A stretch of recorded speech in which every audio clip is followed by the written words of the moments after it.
எசேக்கியா என்கிற ஒரு மன்னன் நோயுற்று சாகும் தருவாயில் இருக்கிறார். இறைவாக்கினர் ஏசாயா, நீ சாவினின்று பிழைக்க மாட்டீர், ஏனெனில் ஆண்டவர் சொல்லிவிட்டார் நீ சாகப் போகிறாய் என்று. எசேக்கியா ஒரு சுவரின் பக்கமாக ஓடிப்போய், ஆண்டவரே, உன் முன்னிலையில் நம்பிக்கைக்குரியவனாக நான் நடந்து கொண்டேனே, உன் பார்வையில் நேர்மையானவற்றையே செய்தேனே, இதோ என்னை நினைந்தருளும், இந்த துன்ப வேளையில், இந்த நெருக்கடியான வேளையில் ஆண்டவரே என்னை நினைந்தருளும் என்று சொல்லி ஆண்டவரிடத்திலே வேண்டுதலை வைத்து கதறி அழுகிறான் எசேக்கியா என்கிற மன்னன்.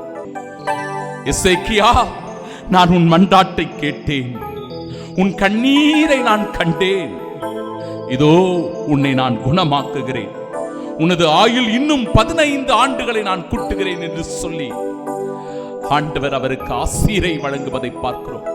என் அன்பு சகோதரனே, சகோதரியே, நாம் ஒவ்வொருவரும் நம்முடைய நன்மையின் பொருட்டு, நாம் செய்கின்ற நற்செயல்களின் பொருட்டு ஆண்டவரிடமிருந்து கைமாறை பெற்றுக் கொள்கிறோம்.